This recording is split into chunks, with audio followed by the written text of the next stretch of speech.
The sun hung low over the little frontier town of Red Rock, spilling gold and copper light over its dusty main street.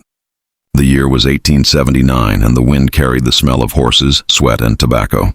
Wooden signs creaked above saloons and trading posts, and from the center square came the raucous voice of Earl Jenkins, the auctioneer who'd made his fortune selling cattle, wagons, and, when the law turned a blind eye, people.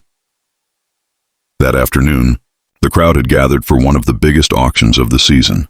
Men in wide-brimmed hats, boots coated in red dust, leaned on corral rails and shouted bids for bulls and mares. Women watched from porches, fanning themselves, pretending disinterest while sneaking curious glances. But when Jenkins clapped his hands and ordered, "Bring out the next lot," the noise dimmed. Two rough men led a young Apache woman onto the stage. Her wrists were tied with coarse rope, her dark hair tangled, and yet there was something regal in the way she carried herself. Her gaze didn't falter.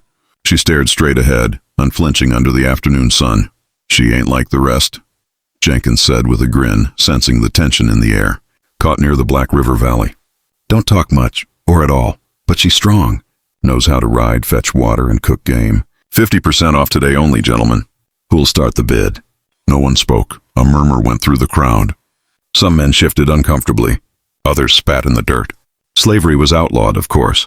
But out here, on the edge of civilization, the law was what the men with guns decided it was. Still, buying a native woman was different. There were stories, curses, vengeance, spirits that followed those who took what didn't belong to them. "Come on now," Jenkins barked, sweat rolling down his neck. "She's strong as a horse and eats half as much. Let's start at $10. Silence. The woman stood like a statue, her expression unreadable. She didn't plead. She didn't flinch. Her lips, cracked from the sun, remained sealed, though her dark eyes seemed to hold centuries of pain and pride. Finally, someone muttered from the back, "No one wants an Apache." "Bad luck," the auctioneer's smile faltered. "Bad luck?" he snapped. "She's a worker, not a witch." A few nervous chuckles, but still no bids. Jenkins sighed, slapped his hat against his leg, and shouted again, louder this time. 50% off. You'll never find a better deal. $10, gentlemen, just 10, still nothing. Then, from the edge of the crowd, a low voice spoke. "I'll take her." The crowd turned. The speaker was Luke Tanner, a rancher known across the county, a quiet man with eyes the color of storm clouds and a reputation for fairness in a land where fairness was rare. He stood beside his chestnut horse, his hand resting on the reins, a half-empty whiskey bottle swinging from his saddle. Jenkins blinked in surprise. "Well, I'll be damned, Mr. Tanner." $10 it is, then." He slammed the gavel down on the crate beside him. "Sold!" The crowd buzzed with disbelief. A few men laughed. Others shook their heads. "Guess old Luke's lost his mind," one whispered. "Buying himself a curse." Luke ignored them. He walked up the stage steps and untied the rope from the woman's wrists. Her skin was bruised raw beneath it. For a moment their eyes met, her dark, unreadable, his steady and calm. "You're safe now," he said quietly. She didn't respond. Her gaze flicked to the crowd, then back to him, wary and uncertain. "Can you walk?" he asked. Again, no answer. But she stepped off the stage beside him, her ankles stiff from restraint, her bare feet stirring up dust. Luke led her toward his horse. "You can ride," he said, nodding to the saddle. For a moment she hesitated, then mounted with the fluid grace of someone born to the plains. Luke tied his pack behind her and swung up himself.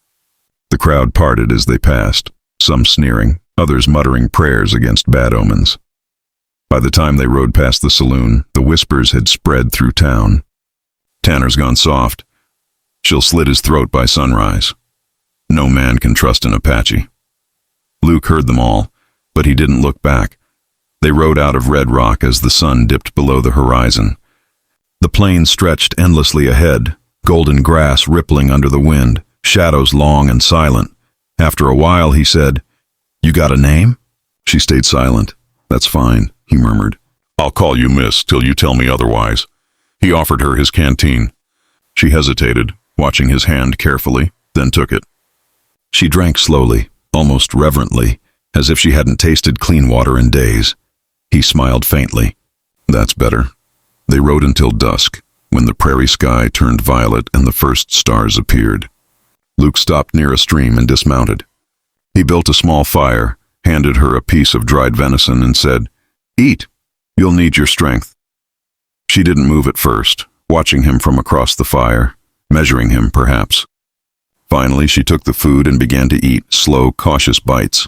Luke sat quietly, staring into the flames. "You don't owe me anything," he said after a long silence. "I didn't buy you to own you. I bought you to save you." Her eyes lifted to his, searching. "I'll take you wherever you want to go," he continued. "But I can't leave you there in that pen. Not like that." Still, she said nothing. Luke took off his hat and leaned back against a log. "I reckon you've seen more cruelty than any person should. But you're free now, miss. No one owns you." The Apache woman looked into the firelight, her expression softening just slightly. Confusion flickering with something else, something like gratitude. The flames danced across her face, revealing a scar along her temple, faint but deep. Luke noticed, but didn't ask. The night grew cold. Coyotes howled in the distance, and the fire crackled low. Luke closed his eyes, half dozing, while the woman sat awake, staring at him. The stranger who had bought her freedom. She couldn't understand him. Not his kindness, not his calm. Men who bought women didn't speak gently, didn't untie ropes, didn't share their water. But he had. For the first time in months, she wasn't surrounded by cruelty. The wind whispered through the grass, carrying the scent of sage. She lay down near the fire, her eyes heavy, and before sleep claimed her, she finally whispered a single word, not loud, not for him to hear, her real name, one she hadn't spoken since the day she was taken. The midday sun burned over the town of Red Rock, bleaching the earth into gold and shadow. The dry wind carried the rattle of spurs, the murmur of trade, and the low hum of voices gathering around the dusty auction yard. The annual cattle and goods auction was the biggest event of the season, but today there was something different in the air. At the far end of the wooden platform, a single figure stood apart from the rest. A young Apache woman, bound at the wrists, her bare feet pressed into the splintered boards. Her long black hair was tangled by the desert wind, and her face, streaked with dust and sun, held a silence that made even the loudest man fall quiet for a moment when he looked at her. The auctioneer, Earl Jenkins, a thick-bellied man with a voice that could cut through a thunderstorm, stepped forward with his trademark grin. He slapped his hand on the wooden rail. "All right, folks, we've seen horses, wagons, tools, and rifles, but here's something you won't find again." Fresh from the Black River territory, caught herself an Apache woman, strong as they come. "She don't talk much, but she's got spirit, and that's half the work done for you." Murmurs rolled through the crowd. Men leaned forward, squinting at her. Women whispered behind their fans, shaking their heads. It wasn't the first time someone had brought a native captive into town, but it was rare and dangerous. Jenkins went on, his words oily and confident. "Now, the sheriff's turned a blind eye, so don't get all righteous on me. She's been cleared to sell, 50% off today only. We'll start the bid at $20. Silence. The woman didn't move. She didn't plead or lower her gaze. Her dark eyes looked past everyone, past the men, past the heat, past the humiliation. Her silence unsettled them. It wasn't submission. It was defiance wrapped in calm. A man in the front spat tobacco juice into the dust. "Ain't worth 10, he muttered.